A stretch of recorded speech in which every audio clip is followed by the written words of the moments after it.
The movie begins with a scene set in 1955, where a newly ordained monk is hiding inside a secret room.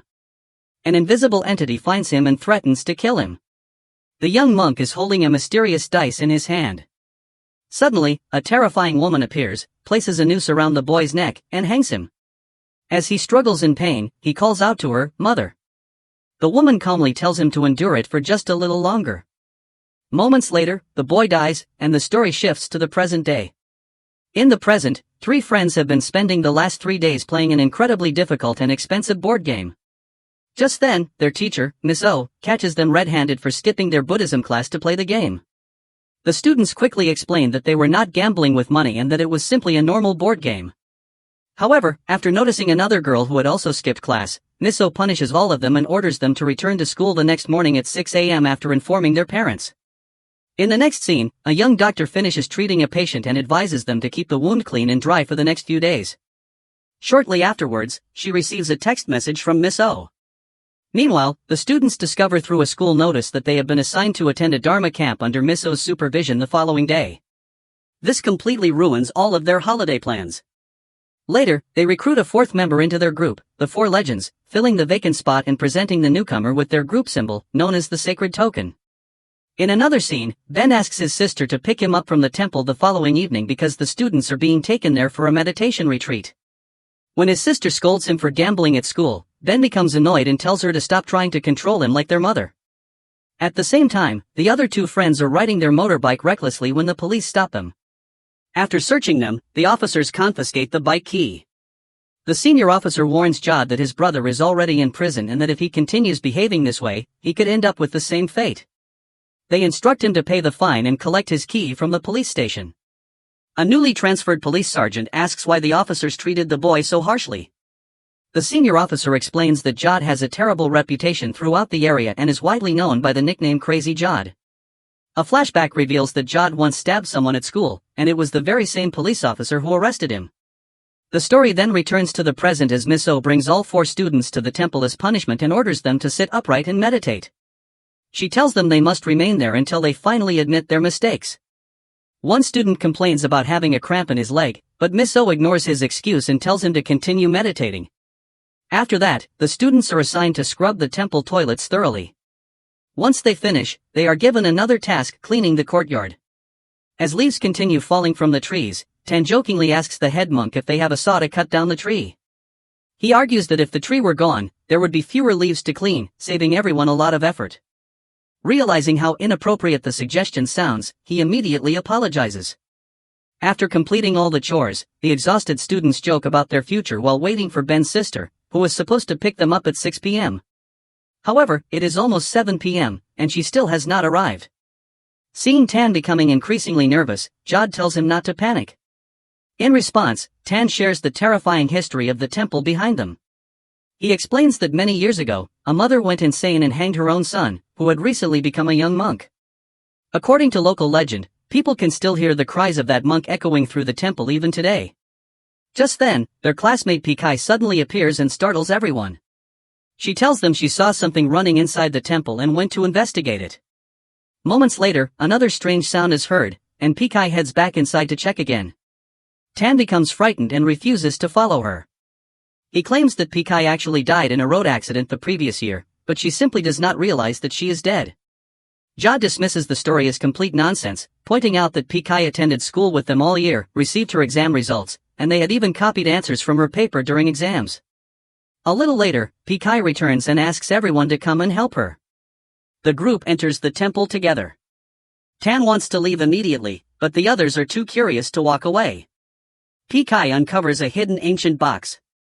Tan warns everyone not to open it, saying that there must have been an important reason why someone hid it in the first place. However, Ben's curiosity gets the better of him, and he opens the box anyway. Meanwhile, Pikai discovers another hidden box nearby. Inside the first box, the group finds a mysterious 12-sided dice marked with ancient Thai numbers. Inside the box, the group discovers a 12-sided dice along with a strange ancient board game. Suddenly, the board opens on its own, leaving everyone shocked and excited. As soon as the dice slips from Ben's hand, they notice that one of the game pieces moves forward automatically according to the number rolled. Curious, Jod rolls the dice next, and once again the game piece advances by itself based on the result. When Jod tries rolling a second time, nothing happens. However, as soon as Tan rolls the dice, the piece moves again. That's when they realize the board somehow knows whose turn it is. Since the board has 4 lanes, it requires 4 players to complete the game. They call Pikai over to join them. The moment she rolls the dice, the game piece moves forward automatically, and all the numbers engraved on the dice suddenly disappear. Seconds later, a small scroll emerges from inside the board. Ben opens the scroll and reads it aloud. The first one has awakened. Stay alert. A one-legged entity that hops back and forth, tearing apart anyone who crosses its path. The moment the message is read, the scroll bursts into flames. At the same time, every candle inside the temple lights up on its own, and the statues slowly turn their faces toward the group. Moments later, the one-legged creature appears and begins racing around the outside of the temple at incredible speed. Terrified, Tan insists that they should split up and run. Before anyone can react, the creature leaps inside the temple and attacks him. Jod kicks the monster away, giving everyone just enough time to grab the board and escape. They manage to trap the creature inside the temple and run into the nearby forest. Unfortunately, only a few moments later, the entity breaks free and starts chasing them again. At that exact moment, Ben's sister, Belle, arrives at the temple.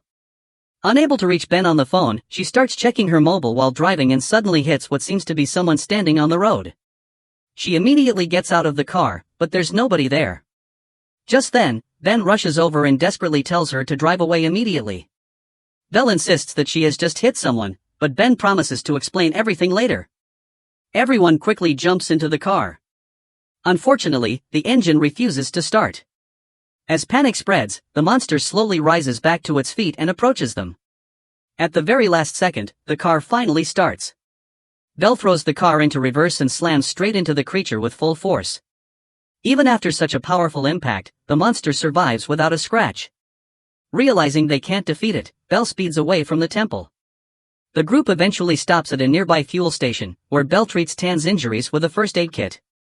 Confused by everything that has happened, Belle asks what is going on. Pikai explains that the horrifying creature emerged from the mysterious board game. She then reads another scroll they had found inside the second box. According to the scroll, the board is actually a portal connecting the spirit world and the human world.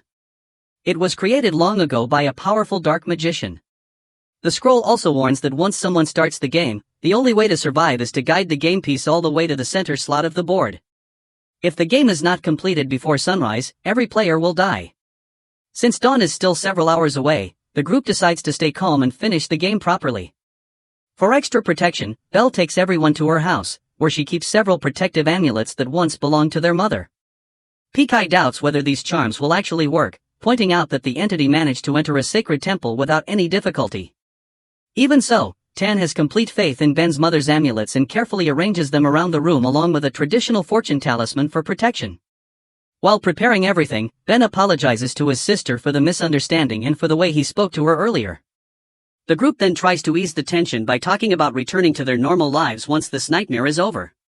After that, they resume the game. Ben rolls first, followed by Jod, then Tan, and finally Pikai. Once everyone's turn is over, another scroll emerges from the board. This time the message speaks of a cunning demon capable of controlling human minds. If it possesses someone, that person transforms into an unbelievably violent and dangerous monster. Almost immediately, a ghostly entity appears before Belle. In an instant, she finds herself standing alone inside a dark forest.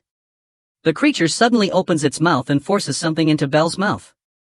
Within seconds, she becomes possessed. She lets out a horrifying scream before collapsing unconscious onto the floor. Tan quickly places one of the protective amulets around Belle's neck, and after a few moments she appears to calm down. But without any warning, Belle suddenly grabs a knife and stabs Jod. The entire house instantly goes dark. Ben switches on a torch and sees Belle slowly walking toward them through the darkness. Terrified, Tan rushes toward the front door, trying to escape, only to discover that every door and window has mysteriously locked themselves shut. A split second later, Belle lunges straight at Tan.